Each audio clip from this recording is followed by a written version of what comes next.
Je pense que la responsabilité des familles est au cœur de ce que l'on voit apparaître dans ces nouvelles violences, qui sont des nouvelles violences importées. Ce sont des violences, en l'occurrence des violences tribales. Ce sont des violences qui ne viennent pas de notre civilisation. Et ce choc de culture est porté par les parents eux-mêmes, qui, par une sorte de culture de la violence qui les habite peut-être dans leur intimité,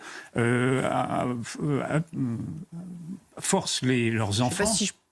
Là, vous gardez la paternité de vos propos. Je fais cette hypothèse La violence parce que, qui les habite encore une fois, nous nous aveuglons en disant que nous vivons une sorte de décivilisation générale. Ce n'est pas une décivilisation, c'est une autre civilisation. Puisque vous voyez ces filles qui font partie du comité Némésis qui ont défilé avec ces deux panneaux, ces panneaux qui affirment « violeurs étrangers dehors ». Mais on vient d'apprendre qu'une de nos militantes est actuellement en garde à vue depuis 8h30 ce matin pour incitation à la haine. Ce qui signifie en fait, en d'autres termes, qu'aujourd'hui, si vous voulez dénoncer des violeurs, mais qu'ils ne sont pas de nationalité française, vous finissez en garde à vue. Malheureusement, c'est factuel. Il y a une surreprésentation des étrangers dans les cas d'agression sexuelle. On sait par exemple que 20% des violences sexuelles sur majeurs sont le fait d'étrangers en France. On sait que 63% des agressions sexuelles dans les transports en commun sont le fait d'étrangers dans les transports franciliens.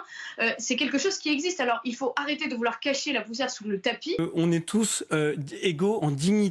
Et ça, effectivement, oui, mais ça, parler de deux humanités, ce sont des mots creux. Encore une fois, il faut regarder les réalités en face. Ces réalités m'effraient. Elles ne vous effraient peut-être pas, mais moi, ces réalités m'effraient. Et si vous ne voulez pas aller à la source c'est de les ces premiers mots de la réalités... Constitution française que oui, mais vous arrêtez. soutenez. Mais d'accord. Alors, gardez votre univers angélique. Moi, je veux bien. On est entouré de ceci. Mais je pense qu'aujourd'hui, ce sont des jeunes filles comme Mila, qui a 20 ans, qui connaissent ce que c'est cette violence-là, qui la place maintenant sous surveillance policière, qui approche le plus la réalité du terrain. Et cette réalité du terrain, elle n'est pas celle que vous dites, cette réalité du terrain, elle est celle d'une fracture sociale, d'une fracture identitaire. Vous connaissez la réalité aussi des tribunaux et des... Oui, j'entends bien, oui, d'accord. J'ai bien vu que vous étiez d'accord. Mais moi, je vous dis qu'il faut maintenant apporter une parole dissonante. Le pas de vague commence à suffire. Il faut au contraire faire des vagues. Il faut même que la tempête arrive, parce qu'il devient excessif, il devient même insupportable d'avoir ce déni perpétuel sur ce qui se passe en Il nous reste une minute pour écouter. Qui se passe pas très bien en France aujourd'hui. Malheureusement, il y a un constat qui est réel là-dessus.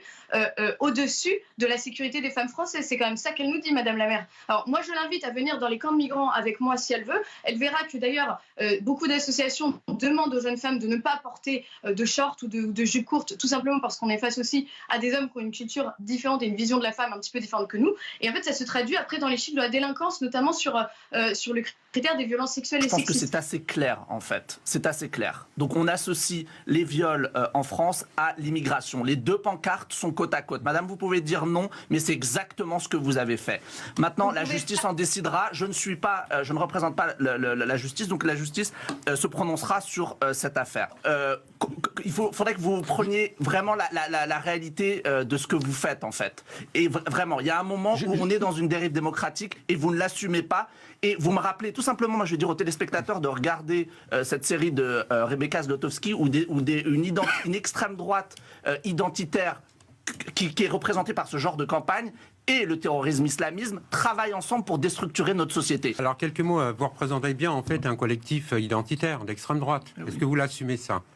Parce que c'est faux. Je suis un collectif qui dénonce les violences faites aux femmes. Si vous ne le voulez pas reconnaître, il y a une surreprésentation des étrangers. Je vous ai posé une question, vous êtes un collectif identitaire. En fait, ce sont des chiffres qui viennent du ministère de l'Intérieur. Je suis désolée. Et toutes les femmes aujourd'hui dans leur quotidien. Si vous ne voulez pas l'entendre, et je n'ai pas le vous ne répondez pas à la question, madame. Ceux qui nous écoutent ont besoin de savoir. Vous êtes bien en fait un collectif identitaire d'extrême droite. Je suis un collectif féministe, uniquement féministe. Identitaire d'extrême droite. Féministe.